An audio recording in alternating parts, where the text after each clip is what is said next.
आज प्रियंका जी की मंडी रैली थी, पहले भूतनाथ मंदिर में गई वो भगवान शंकर के, वहां पूजा करने के बाद उन्होंने वहां की रैली को संबोधित किया। रैली बहुत अपार जनसमूह था।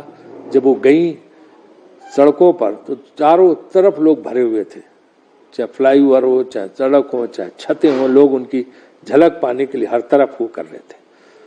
आज वो भावुक भी थी बहुत, क्योंकि आज उनकी दादी का निधन हुआ था, उनकी हत्या की गई थी। लेकिन इस दिन भी वो हिमाचल के लोगों की आकांक्षाओं के अनुरूप वहां जाके उन्होंने इंदिरा जी को श्रद्धांजलि दी। सरदार पटेल जी का जन्म दिन है, उन्होंने उनकी फोटो पर भी माल्यार्पण किया और उनको भी याद किया। और उनकी सफलता मंडी रैली के बाद, जिसमें उन्होंने तमाम बिंदु उठाए, तमाम बातें उठाई और उन्होंने आह्वान किया कि यहाँ की सरकार को, जो भाजपा की सरकार है, जयराम सरकार है, उसको जनता को उखाड़ फेंकना चाहिए। आपने देखा होगा कि जब नामांकन हुआ तो बहुत हमारे प्रत्याशी तो बहुत कम थे उस तरह से देखो, जिन्होंने एक बागी उम्मीदवार के रूप में नामांकन किया। भाजपा के बहुत ज्यादा थे, लेकिन हमारे 11 प्रत्याशी जो थे बागी, उन्होंने अपना वापस लिया नामांकन और कांग्रेस पार्टी के लिए चुनाव प्रचार कर रहे हैं, जो एक बहुत अच्छी बात है। और भाजपा के आज भी 21 प्रत्याशी बागी उम्मीदवार चुनाव मैदान में खड़े हुए हैं। तो आधा चुनाव तो भाजपा पहले ही हार गई है। जो सेमीफाइनल बोलते हैं वो पहले ही हार चुकी है, जब उनके बागी उम्मीदवार जगह जगह पे खड़े हुए हैं।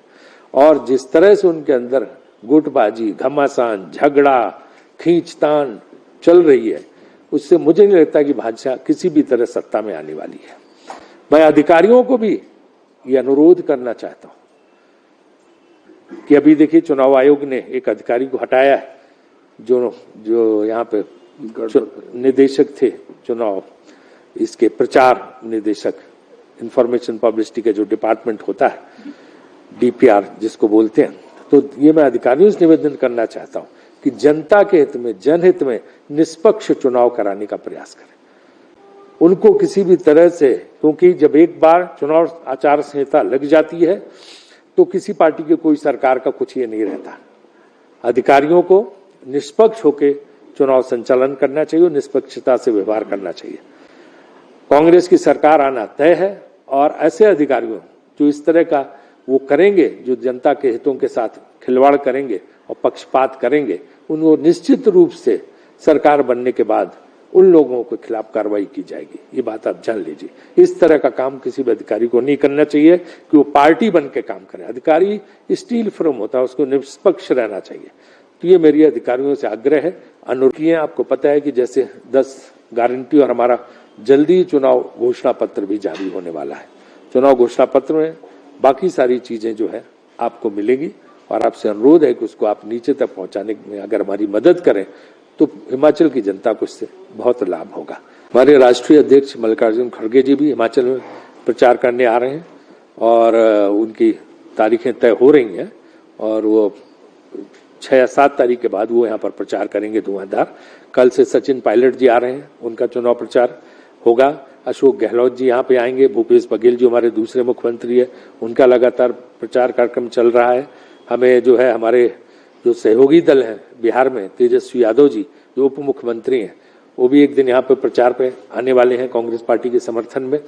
और जनता दल यू के भी महासचिव केसी त्यागी जो सेक्रेटरी जनरल जनता दल के, वो भी यहाँ पे आके पूरा जो है आह्वान करने वाले कि पूरा विपक्ष एक है भाजपा के खिलाफ, ये संदेश देने के लिए यहाँ पे आकर भी वो प्रेस कॉन्फ्रेंस करने वाले हैं।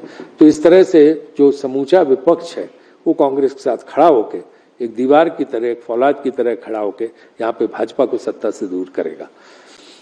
राहुल जी का जहां तक प्रश्न है, वो भारत जोड़ो यात्रा में चल रहे हैं, तो उनकी जो है वो एक स्वयं एक इतना बड़ा राजनीतिक अभियान है जिसका संदेश पूरे देश में जा रहा है। फिर भी हमने उनसे अनुरोध किया है, अगर वो उनका कोई कार्यक्रम बनता है तो यहाँ पे आएंगे, वरना प्रियंका जी ने यहाँ पर चुनाव प्रचार की कमान संभाली हुई है।